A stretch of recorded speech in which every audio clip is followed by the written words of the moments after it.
no hablen mal unos de otros. Si alguien habla mal de su hermano o lo juzga, habla mal de la ley y la juzga. Y si juzgas la ley, ya no eres cumplidor de la ley, sino su juez.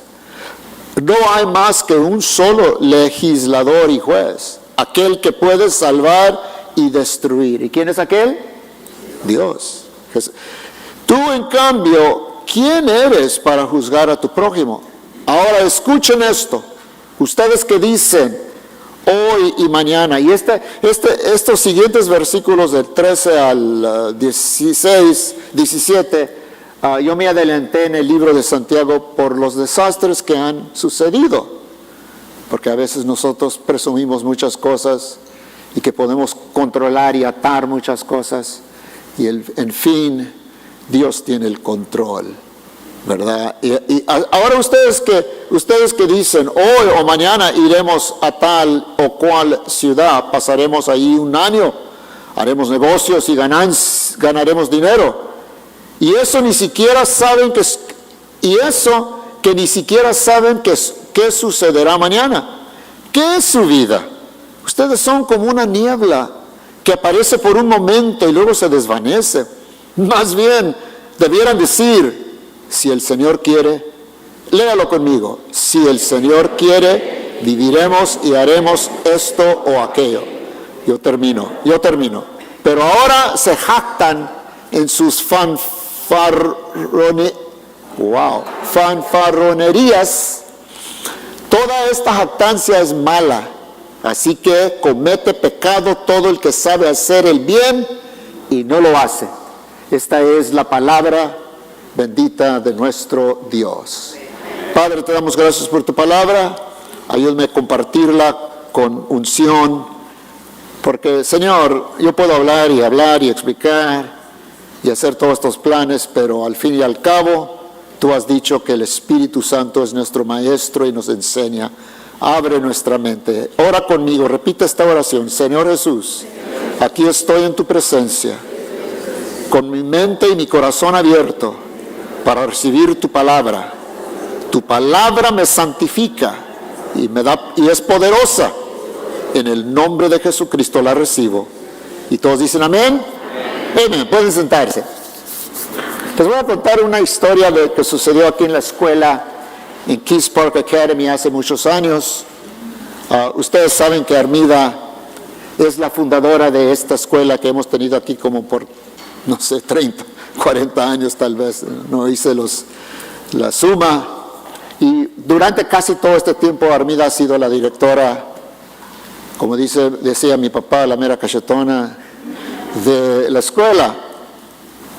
Una ocasión observaba a los niños creo que como de 5 o 6 años de edad, jugando aquí en la escuela. Suele que después de muchos años Armida empleó al señor Juan Pérez, muchos de ustedes lo conocen, ¿verdad? Un gordito que ha venido aquí, ¿verdad? Para predicar y ha ministrado aquí. Lo empleó para ser el director. Pues suele que yo estaba viendo las clases, y una de las clases era una clase, yo creo que como de 7, 8 años de edad, y suele que Melissa presbítero y otro niño, tal vez ella ni se acuerda, estaban jugando a la escuelita. Ahora, yo creo que todos los que son padres han visto a sus hijos o sus niñas jugar a Superman o a Batman o alguno de sus superhéroes, ¿verdad que sí?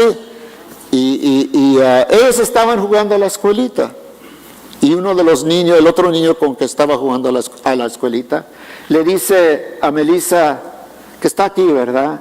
Le dice a Melissa: pues yo soy el Mr. Pérez y tú tienes que hacer lo que yo te digo. Y esta niña retetrucha, mi papá usaba esa palabra, es una maldición, no sé, una palabra que para señalar a una persona inteligente, aventada. Ella le contesta al otro muchacho, ¿verdad? Pues yo soy la señora Ortega. Y tú tienes que hacer lo que yo te mando, ¿verdad? ¿Verdad? Y así que insinuando que el señor Pérez era el director, pero que Armida era la máxima autoridad sobre toda la escuela, ¿verdad? Cuando mi nieto mayor lo llevamos a ver la película de Batman, usted sabe como el Batman, no el Batman, pero el Spider-Man, se cuelga de las paredes como una araña, ¿verdad? Y ¿cómo le llaman en español? ¿El hombre araña o algo así? Whatever, Y días después, atrás de la casa, vivimos en una casa de 2 pisos, y atrás tengo un balcón, tengo un balcón, ¿verdad? Con unas rejas ahí, escalas.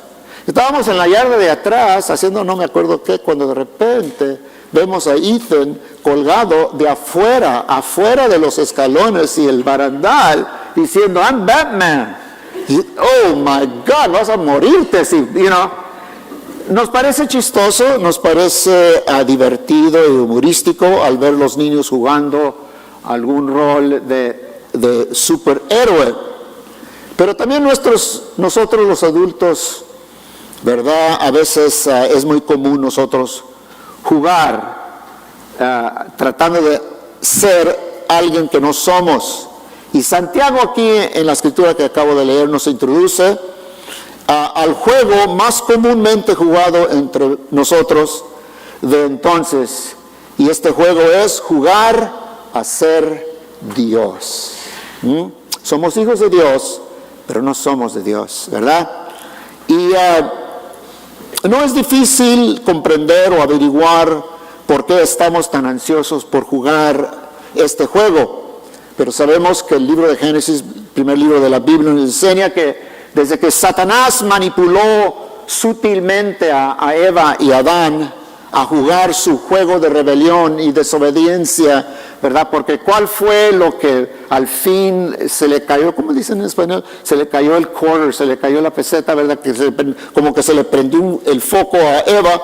Fue cuando Satanás le dice a Eva, ¿verdad? No vas a morir, Dios sabe que serás como Dios. Y desde que ellos pecaron, todos nosotros hemos, ¿verdad?, nacido con esa tendencia de ocupar una posición, un lugar que no nos pertenece, de jugar a ser Dios, ¿verdad?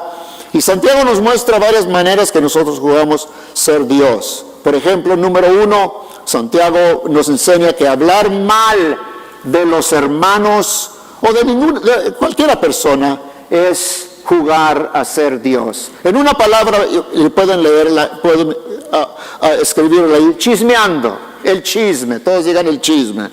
El chisme. ¿Qué dice Santiago? Hermanos, ¿qué?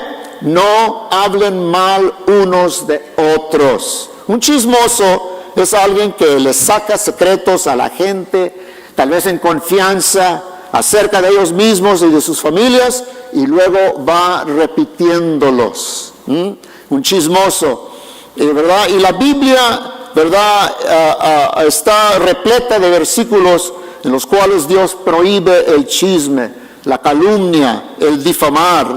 Desde Levíticos 19:16, Dios dice, no sé si lo tengo en orden, ¿verdad? No propagues chismes entre tu pueblo.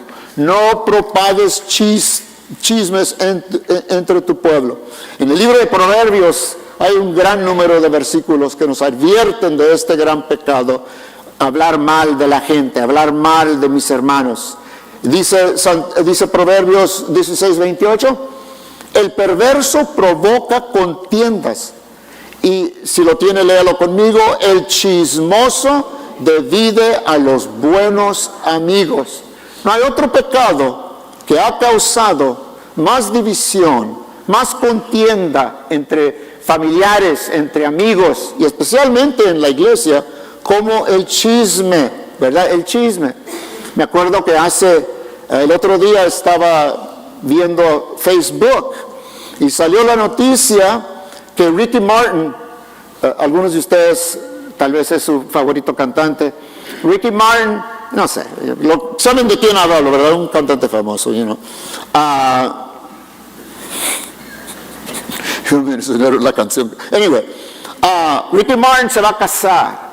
Él es homosexual, vas a casar con otro varón. Y la noticia pregunta, ¿y sabes quién lo va a casar? Marcus Witt. Y hay gente taruga que no, yo inmediatamente dije, it's fake news. Hace algunos años, y tal vez ustedes se acuerdan, no sé si debemos de grabar esto, pero por todo México corrió la noticia que Marcus Witt era homosexual. No sé, él dijo algo en confianza con alguien, en oración, de algo que sucedió de joven. No me acuerdo todos los datos, ni quiero, tal vez lo que acabo de decir es demasiado. Pero gracias a Dios que en México grandes y distinguidos y prominentes pastores públicamente defendieron a Marcus Witt. Pero imagínate, y animaban a las iglesias, no compren el material, no compren la música de Marcus Witt. I mean, wow. En inglés, ¿sabes lo que esto se llama? ¿Cuántos han oído la palabra en inglés? Fake news. Noticias falsas, yo creo que se traduce. Noticias falsas. Y ahorita en este país, ahorita hay mucha noticia falsa, ¿verdad? ¿Qué es cómo se, en una palabra, chisme. Chisme, es puro chisme. Es un pecado serio, hermanos. Hace unos años, es más, hace como un año pasado, uno de mis favoritos libros o documentos que me gusta leer en la Biblia es el libro de Romanos, porque es por 2000 años a través de la historia de la iglesia, todos los teólogos y eruditos bíblicos lo consideran como lo máximo, la máxima explicación del Evangelio de Jesucristo y por qué Él tuvo que venir al planeta Tierra para morir por nuestros pecados.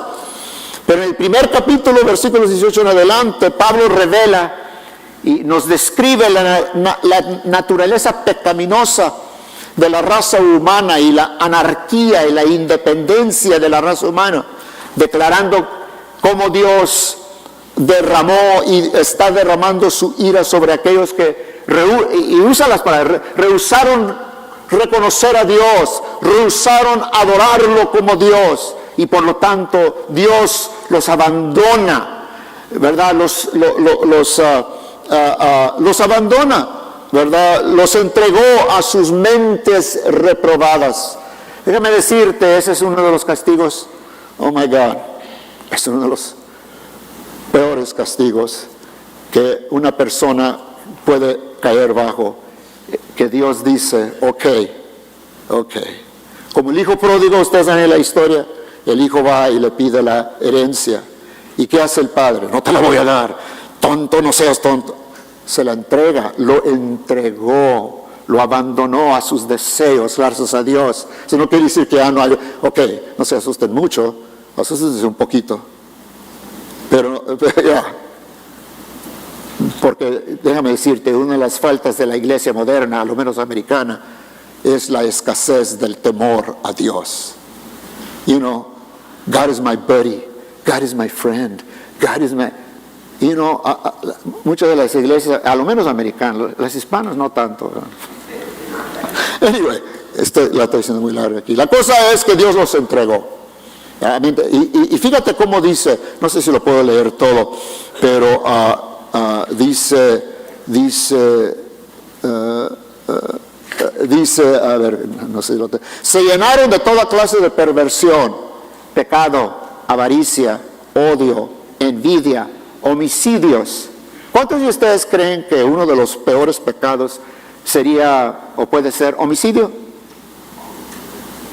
Muevan la cabeza o hagan nada, pero déjenme una forma de... ¿No? ¿No me importa? No, I'm just kidding, okay. Pero yo creo que considerar por el homicidio, murder, un pecado bastante grave. Pero fíjate la lista de las cosas que se mencionan entre estos pecados graves. Homicidios, peleas, engaños, conductas maliciosas y chismes. ¿Y qué más dice? Inventan nuevas formas de pecar y desobedecen a sus padres. No cumplen lo que prometen, son crueles y no tienen compasión. Saben bien que la justicia de Dios exige que los que hacen esas cosas merecen morir. Fíjate como Dios no pone el chisme. Regularmente yo considero el chisme como que, oh wow, ok, no lo hubiera hecho, pero se me fue la lengua. El otro día estaba cenando con otros pastores en Sacramento y Armida, tal vez te acuerdas cuando fuimos, nos llevaron a ese restaurante español y me puse a hablar de un hermano que es un amigo y dar mi opinión de lo que él debe de estar haciendo en su ministerio, como que yo estoy haciendo lo que yo debo hacer en mi ministerio. Y cuando estaba preparando este sermón, me sentí tan redarguido. Dije, qué estupidez. Y le llamé y le dije, Gilberto, esa plática acerca de mi gran amigo estaba fuera de serie. Y quiero que me perdones por el mal ejemplo. ¿Me explico? Y como que no lo consideré tan serio, pero según Dios, si lo vemos como Dios lo ve, fíjate, Él pone el chisme ahí en medio de todos esos terribles, horrendos, apestosos pecados. Right? Hay un homicidio, el adulterio, chisme. Yes. Y tú caes bajo el juicio de Dios cuando te la pasas chismeando de otras personas. ¿Verdad? Eso es lo que la Biblia enseña. Así que termino esta parte citando Proverbios 11, 12 al 3, que dice, el chismoso anda contando secretos, pero los que son dignos de confianza saben guardar una confianza. Así que tal vez el Espíritu Santo te hablará esta mañana a tu conciencia, y si hay alguien que le tienes que pedir perdón, hazlo, arrepiéntate de ese pecado. Amén. Y por eso vamos a tomar la Santa Cena, porque a base de la Santa Cena representa el sacrificio de Cristo, pero también representa, Pablo dice en 1 Corintios 11, ¿verdad? Que representa la comunión que hay entre nosotros. Número 2, ¿qué otra manera jugamos a ser Dios? Cuando juzgamos, digan conmigo, juzgamos. Y esa es la palabra que tú debes de poner ahí en número 2. Jugamos a ser Dios cuando juzgamos a otros. Fíjate lo que dice Santiago otra vez. Si alguien habla mal de su hermano y lo juzga, habla mal de la ley y la juzga. Y si juzgas la ley, ya no eres cumplidor, sino juez, ¿verdad? La palabra juzgar aquí, miren, no estoy predicando esto muy completo porque tenemos el derecho de juzgar. La palabra juzgar también se traduce discernir. Y hay ejemplos en la Biblia. Por ejemplo, no lo tengo aquí, pero 1 Corintios capítulo 5, donde había un adúltero que estaba, parece, adulterando con su madrastra. ¿Así se madrastra? Madrastra. Anyway, whatever. Algunos de ustedes como que, guácala. Hermanitos aquí que estaban en la iglesia, wow, cometiendo. Y Pablo dice, yo he juzgado a este hombre, y ustedes también deben de juzgarlo. ¿Están conmigo? Algo que claramente es prohibido por la Biblia y se está practicando. Algo se tiene que hacer. Y en fin, ahí Pablo hasta le dice a los líderes o a los hermanos, no menciona a un líder, pero dice a los hermanos, les dice, juzguen a este hombre, y esto está raro, entréguenlo a Satanás. Pero aún es exactamente qué es lo que es entregar a Satanás. Francamente hay mucho debate acerca de eso, pero la mayoría de los expertos dicen, expúlsenlo de la iglesia. ¿Pero con qué propósito? Para que se arrepiente. ¿Están conmigo? Para que se arrepiente. Siempre ese es el motivo así. Pero juzgar significa pronunciar condenación. Y este es uno de los pecados. Juzgar a los demás, juzgar a tu hermano. Es uno de los pecados que Cristo condenó más que cualquier otro pecado. Fíjate lo que Cristo dice acerca de juzgar. Mateo capítulo 7 dice, la segunda hoja, la página número 2, el Señor Jesucristo dice, no juzguen a los demás. Oigo los papelitos. Ok, good. No juzguen a los demás y no serán juzgados, pues serán tratados de la misma forma en que traten a los demás. El criterio que usen para juzgar a otros es el criterio con el que se les juzgará a ustedes. En otras palabras, lo que siembras, cosechas. Yo no me acuerdo una vez que escuché a mi suegro, gran pastor que está con el Señor de San Diego, y él dijo, si tú buscas odio y en la Biblia lo vas a encontrar y así vas a vivir. Pero si tú buscas amor y vives en amor, eso es lo que vas a encontrar en la Biblia, ¿verdad?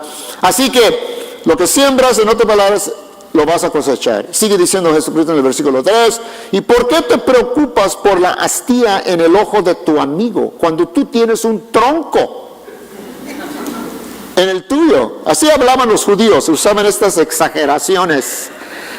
No me acuerdo el nombre en español, sé en inglés, pero por ejemplo cuando Cristo dijo, si tu mano te ofende, córtala, por favor, que nadie aquí venga. Si tu ojo te ofende, sácalo. Hermanos, ha habido personas que lo han hecho a través de la historia de la iglesia. Todo lo que quiere decir Cristo es que tomes cualquier medida drástica para evitar el pecado.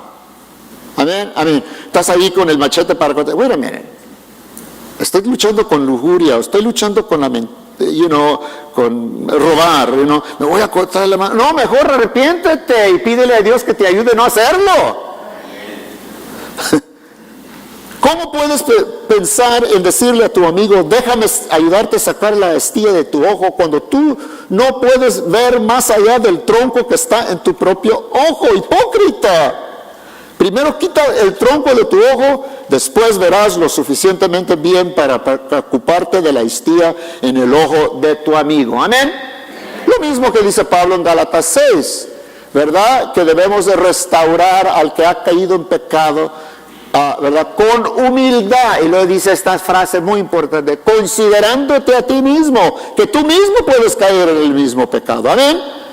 Nunca vamos a ir de santurrones creyéndonos mejor de la gente, lo hacemos de una forma humilde. ¿Cuántos dicen amén? Porque no debo de juzgar. Número 1, y puedes apuntar ahí, no sé si tengo un espacio.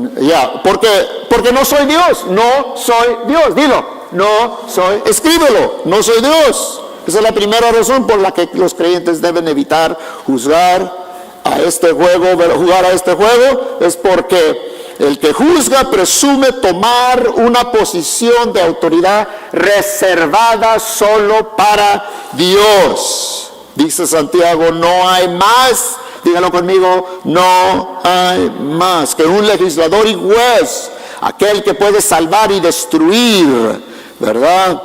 Solo Dios, ¿verdad? Puede salvar y solo Él no solamente puede, pero va a juzgar, como dice Pablo. Cada uno de nosotros tendremos que dar cuentas de sí a Dios, por tanto dejemos de juzgar unos a otros. ¿Por qué no debo de juzgar? Porque solamente Dios conoce todos los hechos. Como dicen en inglés, the facts. I want the facts, nothing but the facts. ¿Verdad? Los hechos. Solo Él conoce las mentes, solo Él conoce los... ¿Verdad que te enojas mucho? Tal vez una de las razones que más te enojas con tu cónyuge o con un amigo es cuando te dice, ¿verdad? Tú estás pensando esto, yo sé lo que quieres decir. Y tú estás ahí inocente, ¿qué? ¿Tú puedes leer mi mente? Solo Dios es omnisciente.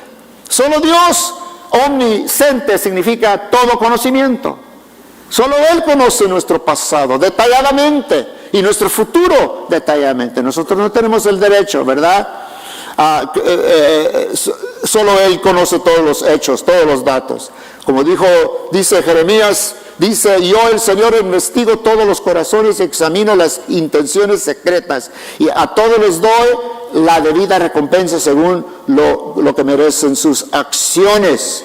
Así que no juegues a ser Dios juzgando. Y número 3, rápidamente, tercer lugar, el criticar y juzgar a otros constituye hablar en contra de la ley y la juzgamos, ¿verdad? ¿A cuál ley se está refiriendo? No estoy seguro si está refiriéndose a los 10 mandamientos, pero de seguro está refiriéndose a lo que dice en el capítulo 2, donde Él nos anima a practicar el primer mandamiento, ama a tu prójimo como a ti mismo, ¿verdad? Así que cuando descarada y deliberadamente violamos la ley suprema, ¿verdad?, la menospreciamos, nos colocamos por encima de la ley. Y en lugar de ser, como dice Santiago, en lugar de ser hacedores de la ley, somos jueces de la ley.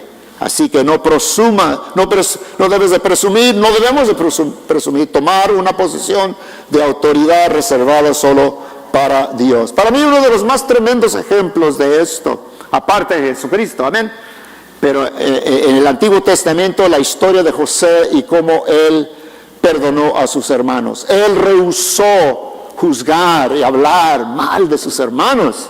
Y José rehúsa tomar el lugar de Dios y perdona a sus... Esta historia la debes de leer. Está en el último capítulo del libro de Génesis. Y si alguien, al leer toda la historia de José, te vas a dar cuenta que si alguien tenía la razón por juzgar y condenar a sus hermanos, humanamente hablando, era José. José era el hijo favorito de Jacob, ¿verdad? Tenía 10 hermanos que lo odiaban porque le tenían celo, porque era el favorito, era el favorito de su papá. Y luego, para colmo, Dios le dio la habilidad de poder predecir el futuro y ver lo que iba a suceder.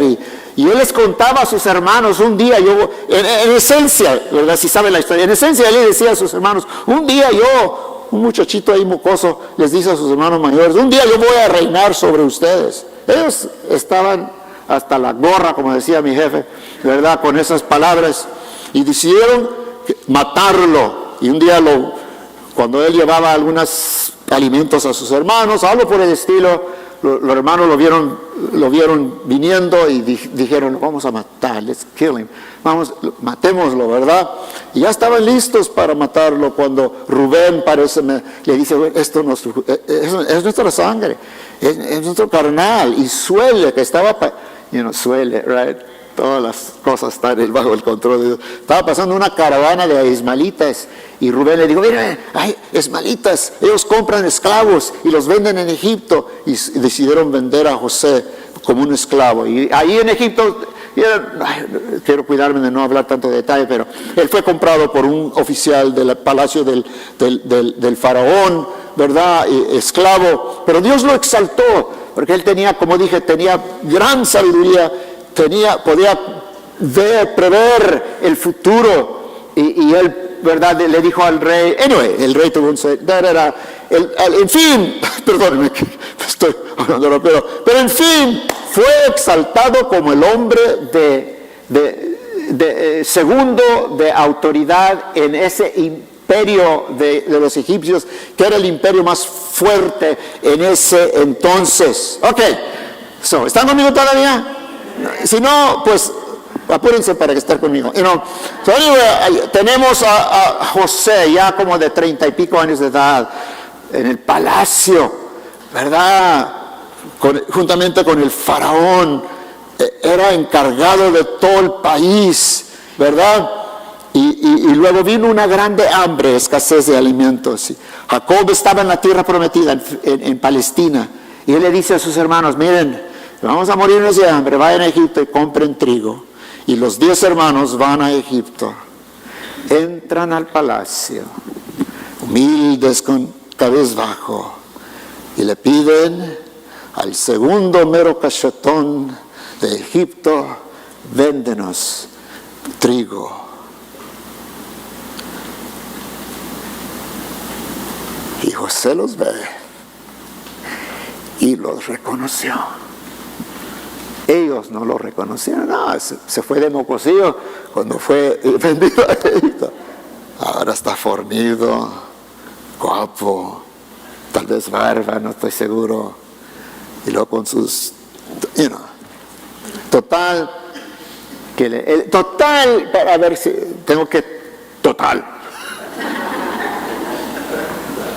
al fin y al cabo, él invita y muda a sus padres y toda la familia a Egipto, ¿verdad?, que vivieron en la tierra de Gosén, parece que se llama en español. Total que Jacob murió y los hermanos, ¿verdad?, los hermanos dijeron, nuestro papá está muerto, ¿verdad? Murió, dice la Biblia. Los hermanos de José tuvieron temor y se decían, ahora José mostrará su enojo y se vengará de todo el mal que le hicimos. Y luego ellos, truchas también, ¿verdad? Van ante José, su carnal. Y dice la Biblia que se cayeron al piso delante de su hermano Jacob, su hermano José, ¿verdad? Y le dicen, somos tus esclavos, ten misericordia de nosotros, no nos mates. Exactamente lo que este señor soñó como 20 años, 25 años después, ¿verdad? Etcétera, ¿Y qué hace José? No tengan miedo, les dicen, ahí están tus nombres, les contestó José. Puedo, y para mí esta es la frase principal, ¿puedo acaso tomar el lugar de Dios? Léalo conmigo. ¿Puedo acaso tomar el lugar de Dios? Fíjate, y sigue diciendo, qué revelación, qué comprensión y entendimiento del plan de Dios para su vida. Es verdad que ustedes pensaron hacerme mal, pero Dios transformó. Dígalo, Dios transformó. Dios, dígalo otra vez, Dios transformó ese mal en bien. Aquí estamos viendo un señor, un hombre, un creyente, un seguidor de Dios, como unos que casi 3,000 años antes que Pablo, bajo la inspiración del Espíritu Santo, dijera, todas las cosas obran para bien. Y este hombre está diciendo, yo sé que ustedes son gente inteligente, ¿verdad? Para bien, Dios transformó ese mal en bien para lograr lo que hoy estamos viendo, salvar la vida de mucha gente, así que no tengan miedo, ¿verdad? Yo cuidaré de ustedes y de sus hijos. Y luego dice, y así con el corazón en la mano José los reconfortó. Dice la versión Reina Valera contemporánea, les habló con cariño. ¿Están conmigo? Pero esa frase, ¿verdad? ¿Puedo acaso tomar el lugar de Dios? Lo que para mí sobresale y lo que hace esto tan impactante, esta acción que tomó José, es que fue antes que existieran las Sagradas Escrituras. José, no sé si sabían ustedes, pero en el tiempo de José no había Biblia, no había ninguna escritura escrita, ninguna porción o palabra profética escrita, ¿verdad? No había iglesia en esta época. No había predicadores, no había church. ¿Dónde se le prendió el foco? ¿Dónde se le ocurrió? ¿No puedo acaso tomar el lugar de Dios? ¿Cómo crees que ocurrió? Ocurrió obviamente porque él andaba en comunión íntima o íntima comunión con Dios, porque él escuchaba la voz de Dios hablar a su corazón. Y se dio cuenta, déjame decirte, cuando tratas de vivir comunión con Dios, esas cosas de chisme, hablar de gente, van a lo menos menguar un poquito.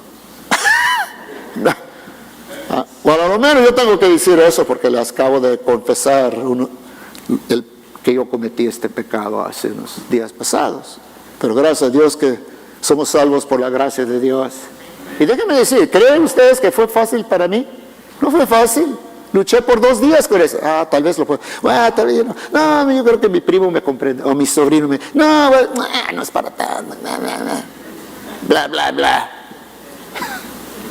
Y ahí en la tarde, mi hermano, platicando ahí tonterías después, ¿cómo está el clima?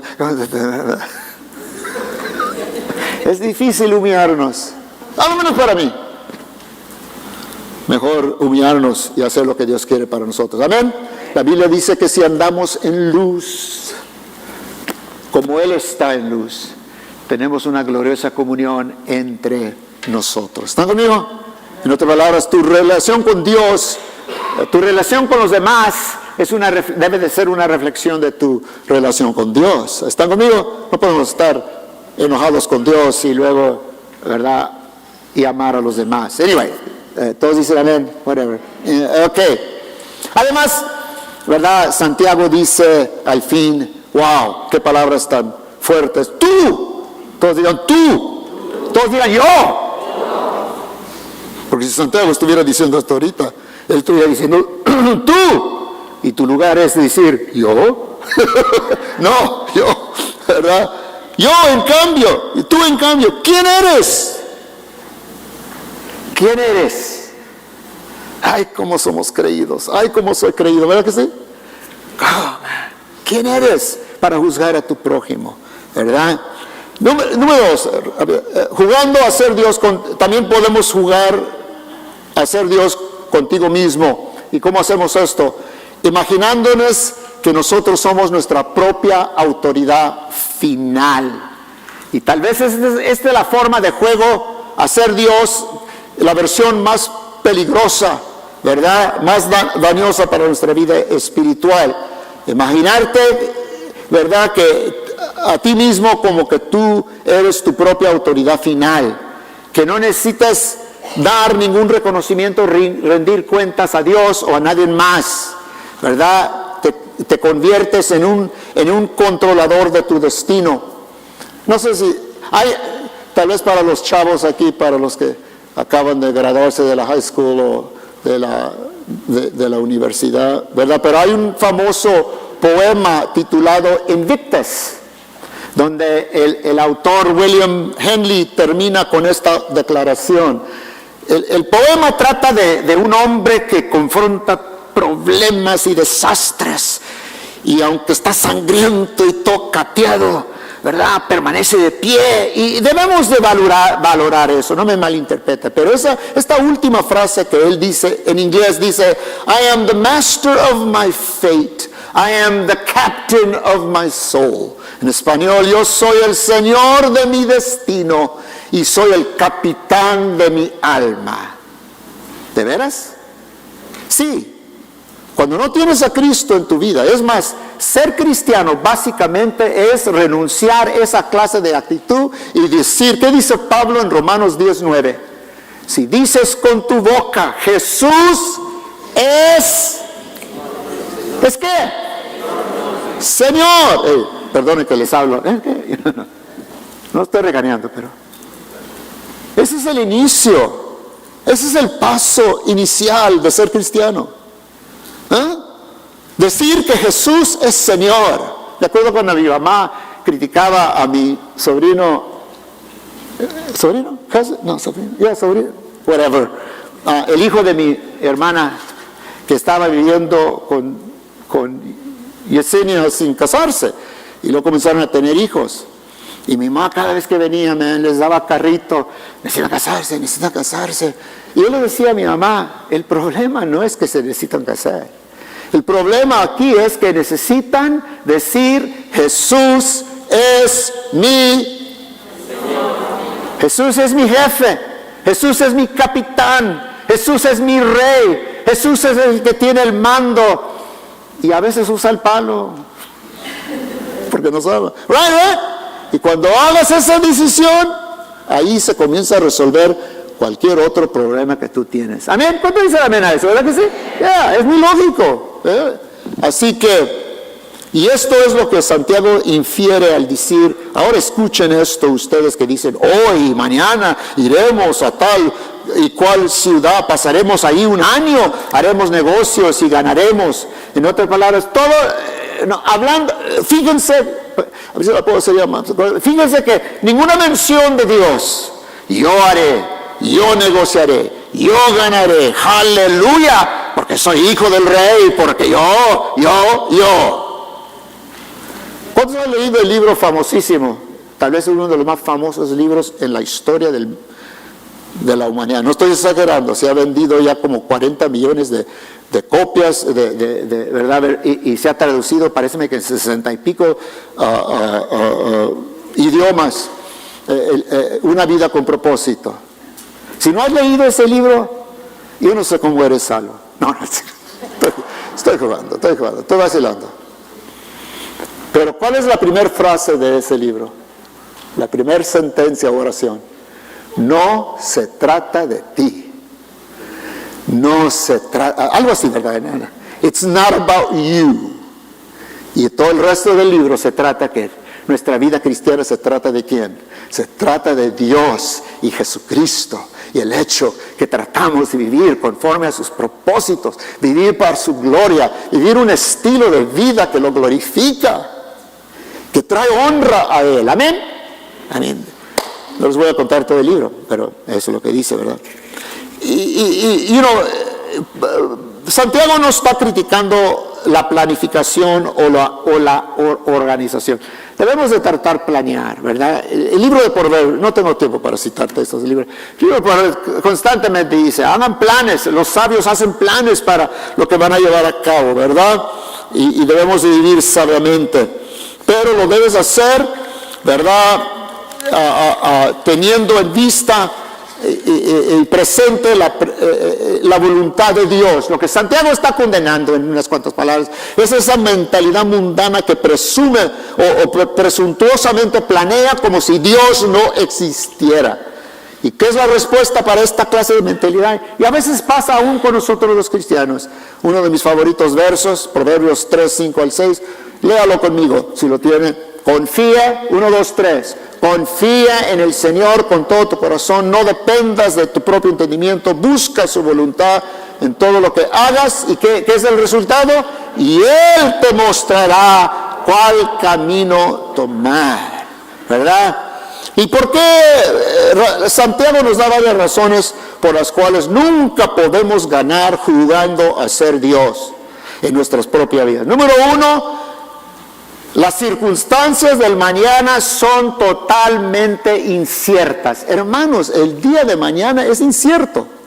Tú puedes confesar, tú puedes orar, tú puedes ayunar, tú puedes decir, yo confieso, y salir con la... se me va a salir una palabra tonta, pero yo decreto. Tú puedes decretar hasta que tu rostro esté azul. ¿Y sabes qué? La Biblia, Santiago dice, y eso ni siquiera saben qué sucederá mañana. Un daño físico inesperado, ¿no es verdad?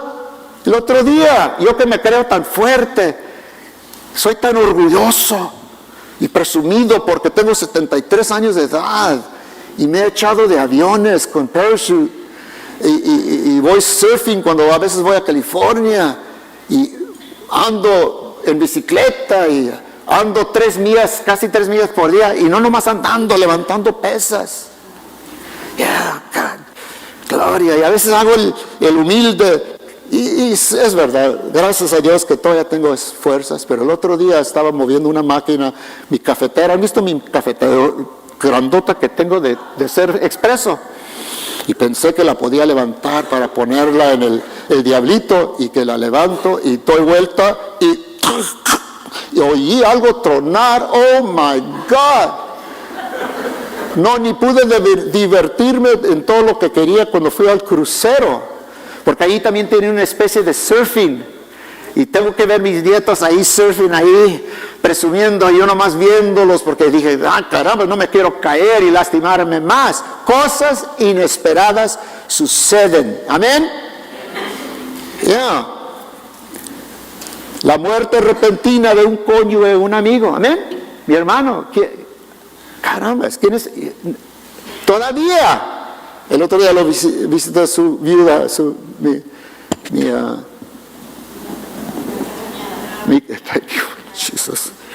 tal vez lo que se está debilitando es mi memoria. Anyway, al dar vuelta en la calle, yo creo que tú viste, yo comencé a llorar. No lo puedo creer, Cosas pasan así, hermanos, ¿verdad? La pérdida de trabajo, un desastre catastrófico, ¿verdad? Un sinnúmero de sorpresas pueden instantáneamente cambiar completamente esa vida. Todos vimos lo que sucedió en Houston y otros estados aquí en los Estados Unidos, y gente que perdió todo. Yo pensé, yo no me puedo imaginar tener que ir a un gimnasio, estar en línea, esperando que me alimenten. Wow, pueden suceder, hermanos, y sucede. Los huracanes que vemos ahorita, ¿verdad?, que han devastado a Puerto Rico. Oh my God, eso parece que con todo respeto, parece que eso es peor que lo que sucedió. Tal vez no lo debo decir. Anyway, en segundo lugar, no debemos de, ¿verdad?, jugar ser Dios, porque no tenemos garantía de una vida larga, una larga vida. ¿Qué es su vida?, dice Santiago. Ustedes son como niebla que aparece por un momento y luego se desvanece, ¿verdad? Eso es lo que enseña toda la Biblia, ¿verdad? Fíjate lo que dice Moisés en el Salmo 90. Moisés escribió uno de los salmos. Salmo 90 dice: arrasas a las personas como si fueran sueños que desaparecen. Son como la hierba que brota en la mañana. Por la mañana se abre y florece, pero al anochecer está seca y marchita. ¿Están conmigo? Nuestra vida es corta. Digan conmigo, mi vida es corta. No sabemos del mañana. El otro día, un muchacho que venía a esta iglesia, la iglesia de inglés, la parte de inglés, se ha metido en la onda de palabra de fe, prosperidad, y puso esto el otro día en su Facebook: no es bíblico que una mujer cristiana sea estéril o que aborte naturalmente. El aborto naturalmente es, what is it called when you, what? Miscarriage. O que el creyente no viva una larga vida. Reclamen las promesas de Dios. Éxodo 23, 25, 26. Mi hija, quien lamentablemente en su primer embarazo abortó el bebé que tenía, ella inmediatamente me manda un mensaje, me llamó: Dad, ¿qué digo a esto? ¿Qué es esto? Y yo nomás le dije un poquito: ¿quién define lo que es una larga vida? De veras, la Biblia dice, tienes que vivir hasta 80. Solo Dios define el tiempo que viviremos aquí en la tierra. Fíjate, nomás un verso que te pudiera enseñar más. Job dice: tú, hablando a Dios, tú has determinado la duración de nuestra vida. Tú sabes cuántos meses viviremos y no se nos concederá ni un minuto más. Es Dios. ¿Está conmigo? Y Dios sabe cuándo tú vas a morir antes que tú nacieras. Tú puedes estar: yo voy a vivir una larga vida, y confesarlo. Y en un instante la muerte viene. Y ya lo hubo, como dicen los tejanos aquí, ¿verdad? Rápidamente, en tercer lugar, no debemos de jugar a Dios porque no tenemos derecho de ignorar la voluntad de Dios ni de excluir. Más bien deberían decir: si el Señor quiere, viviremos y haremos esto y aquello. Proverbios 16, 1 al 3 dice: los planes son del hombre, la palabra final la tiene el Señor. Digan conmigo: la palabra final la tiene el Señor. Pon tus actos, sigue diciendo el proverbista, en las manos del Señor, y tus planes se realizarán. Amén. Amén. Tengo que cortar, hijo. Tengo unas cosas sabrosas para decirles, pero tengo que terminar. Es una tontería jugar a Dios.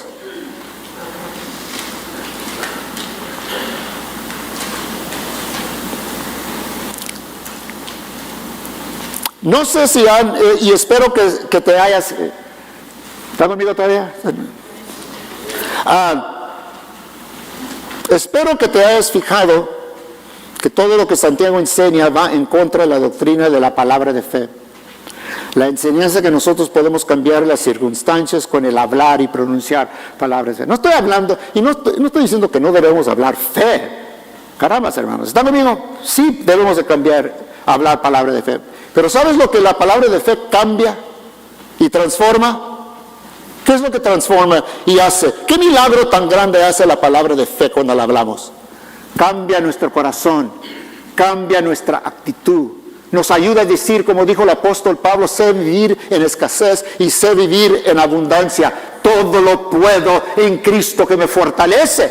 Pero hay gente que predica que no, tú puedes, ¿no?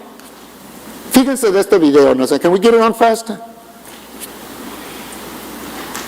Make sure we got sound.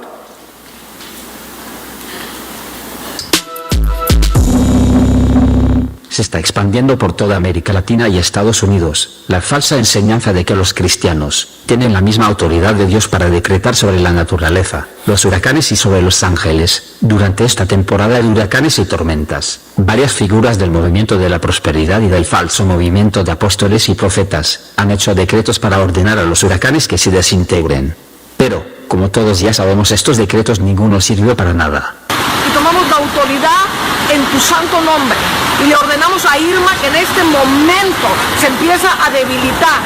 Le quitamos el poder al Abadón de traer destrucción sobre las islas. Vamos a destruirlo.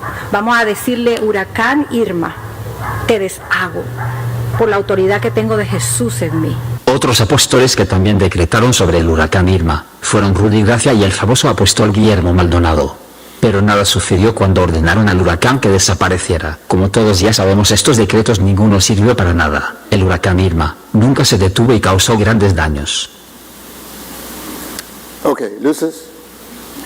Ahora, algunos de ustedes han escuchado algunos de esos predicadores, y no, escúchenme bien, no los estoy condenando, no estoy diciendo que no son cristianos, pero sí están exagerando demasiado su autoridad, están presumiendo algo. Solamente el Creador, hermanos, tiene poder sobre la naturaleza. ¿Están conmigo? Ok, yo sé lo que algunos truchos aquí están pensando. Sí, hermano, pero ¿qué me dice de Moisés? Que él dividió el mar. Él no dividió nada. No dividió. Dios le dijo: extiende tu vara. La extendió. Dios hizo un milagro. ¿Qué de Josué, que le dice al sol y la luna: detente?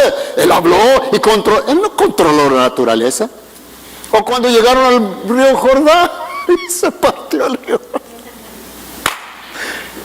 Ellos lo hicieron porque Dios les dijo. Obviamente esta rubia, que parece que es una famosa profeta en Sudamérica, obviamente Dios no le dijo que hiciera esa oración. ¿Está conmigo? Solamente que Dios te diga. Hay ocasiones que Pablo participó en una sanidad. Ahorita nomás me estoy acordando rápidamente. Una vez parece que está en el capítulo 14 del libro de los Hechos. Dice: y Pablo pudo discernir que este hombre tenía fe para sanar. Cuando él pudo discernir lo que Dios quería hacer en su vida, entonces él no oró, él simplemente le dijo: en el nombre de Jesucristo, levántate. Pero eso fue algo que Dios revela. Mientras Dios no te revele, tú tienes que decir, y yo creo que lo que Pablo está enseñando aquí, que nosotros debemos ser humildes y decir: si es tu voluntad. Ok.